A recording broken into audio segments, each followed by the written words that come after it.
সুলতানা রহমান। ভারত বাংলাদেশের কূটনৈতিক সম্পর্কের টানাপোড়েন এবার উঠে এলো বড় পর্দায়। আগামী সপ্তাহে মুক্তি পাচ্ছে ভারতের পশ্চিমবঙ্গের জনপ্রিয় নির্মাতা জুটি নন্দিতা রায় ও শিব প্রসাদ মুখোপাধ্যায় পরিচালিত বহুল আলোচিত সিনেমা রক্তবীজ 2 মুক্তির আগে প্রকাশিত টিজার ঘিরে তৈরি হয়েছে আলোচনা। টিজারে বাংলাদেশের সাবেক প্রধানমন্ত্রী শেখ হাসিনার চরিত্রকে দেখানো হয়েছে। জানা গেছে সিনেমাটিতে এই চরিত্রে অভিনয় করেছেন জনপ্রিয় অভিনেত্রী সীমা বিশ্বাস।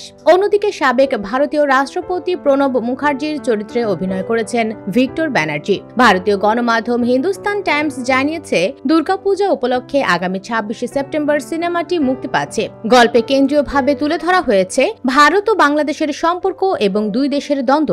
এছাড়া সিনেমাটিতে আরও অভিনয় করেছেন কাঞ্চন মল্লিক, মানসী সিনহা, অনুসুয়া মজুমদার ও নুসরত জাহান। অভিনেতা অঙ্কুশের উপস্থিতিতেও টিজারে আলাদা করে নজর কেড়েছে। টিজার দেখে সহশিল্পী দেব তার প্রশংসা করে লিখেছেন, টিজারটা দেখে খুব ভালো লাগলো ভাই, অনেক শুভেচ্ছা গোটা টিমকে। মুক্তির আগে যেভাবে আলোচনা শুরু হয়েছে ধারণা করা হচ্ছে নন্দিতা শিবপ্রসাদের অন্যান্য সিনেমার মতোই দারুণ সাফল্য পাবে রক্তবীজ 2।